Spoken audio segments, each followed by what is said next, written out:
కలిసొస్తే కుమ్మేద్దాం అనుకుంటున్నారా కడప లీడర్? పొత్తు కుదిరితే పోటీకి సై అంటున్నారు దేవగుడి డాన్. జాతీయ పార్టీలో ఉంటారా లేక పాత పార్టీలోకి తిరిగి వచ్చేస్తారా అన్నదే డౌట్.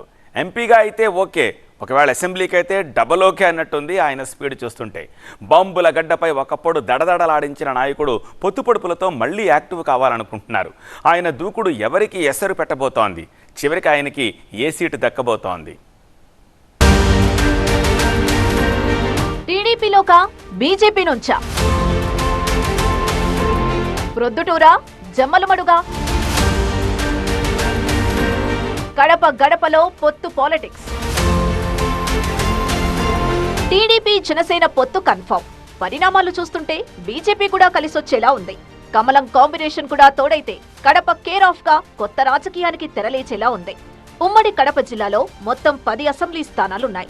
జనసేన గట్టిగా పట్టుబడితే రైల్వే కోడూరు కానీ రాజంపేట నియోజకవర్గం కానీ ఇచ్చే అవకాశం ఉంది. ఈ రెంటిలో జనసేనకు ఏ సీట్ ఇచ్చినా సైకిల్ పార్టీలో పెద్దగా అసమ్మతి ఉండదు. ఇక పార్లమెంట్ విషయానికొస్తే బీజేపీతో అలయన్స్ కుదిరితే దేవగుడి ఆదినారాయణ రెడ్డి కడప ఎంపీ అభ్యర్థిగా బరిలో నిలిచే అవకాశం ఉంది. బీజేపీ రాజంపేట పార్లమెంటు సీటు కోరుకుంటే మాజీ సీఎం కిరణ్ కుమార్ రెడ్డి అక్కడ పోటీలో ఉండొచ్చని అంచనా వేస్తున్నారు. అయితే ఒకే ఉమ్మడి జిల్లాలో 2 పార్లమెంటు నియోజకవర్గాలు పొత్తులో ఇచ్చే అవకాశమే లేదు. దీంతో రాజంపేట సీటుపైనే ప్రధానంగా ఫోకస్ పెట్టింది బీజేపీ. దీంతో టీడీపీ కూడా ఆ ఎంపీ సీటు వదులుకునేందుకు దాదాపుగా సిద్ధమైంది. కడప పార్లమెంటు సీటులో ఏడాది క్రితమే పోలిట్ బ్యూరో సభ్యుడు శ్రీనివాస్ రెడ్డికి టికెట్ ఇస్తున్నట్లు ప్రకటించారు టీడీపీ అధినేత. అయితే ఆదినారాయణ రెడ్డి ఎట్టి పరిస్థితుల్లో వచ్చే ఎన్నికల్లో పోటీలో ఉంటానని గట్టిగా చెబుతున్నారు. వైసీపీకి గట్టి పోటీ ఇవ్వాలంటే మాజీ మంత్రి దేవగుడి బలమైన అభ్యర్థి కావడంతో ఆయన్ని కాదనే పరిస్థితి ఉండదు. అయితే దేవగుడి డాన్ బీజేపీ నుంచే పోటీ చేస్తారా లేకపోతే టీడీపీలోకి తిరిగొస్తారా అన్నదే ఇంపార్టెంట్. అవసరమైతే ఆదినారాయణ రెడ్డి టీడీపీలోకి వచ్చి కడప పార్లమెంటు స్థానానికి పోటీ చేస్తారని, అది కుదరకుంటే జమ్మలమడుగు లేదా ప్రొద్దుటూరు నుంచి అసెంబ్లీకి పోటీ చేస్తారని భావిస్తున్నారు.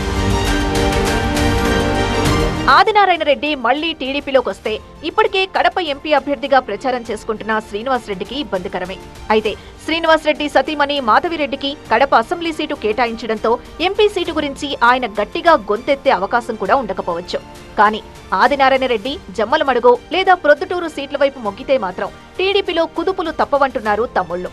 ఎందుకంటే ఆదినారాయణ రెడ్డి అన్న కొడుకు భూపేష్ రెడ్డి ప్రస్తుత జమ్మలమడుగు టీడీపీ ఇన్ఛార్జిగా ఉన్నారు. ఒకవేళ ప్రొద్దుటూరు కోరుకుంటే అక్కడ ఇప్పటికే టీడీపీ టికెట్ కోసం 4 నాయకులు పోటీ పడుతున్నారు. అందుకే బలమైన నేతలున్న అసెంబ్లీ సీట్లను డిస్టర్బ్ చేసే కంటే ఆదినారాయణ రెడ్డి టీడీపీలోకి వచ్చి కడప ఎంపీ అభ్యర్థిగా పోటీ చేసేందుకు అవకాశాలు ఎక్కువ ఉన్నాయనే టాక్ బలంగా ఉంది. ఉమ్మడి కడప జిల్లాలో సీట్ల కోసం జనసేన పెద్దగా పట్టుపట్టే అవకాశం లేదు. బీజేపీ నుంచి ఆదినారాయణ రెడ్డి ఒక్కరే బలమైన నాయకుడిగా కనిపిస్తున్నారు. ఆయన పోటీ ఖాయమని తేలినా అసెంబ్లీకా పార్లమెంటుకా అన్న దానిపై క్లారిటీ కోసం తమ్ముళ్లు వెయిటింగ్.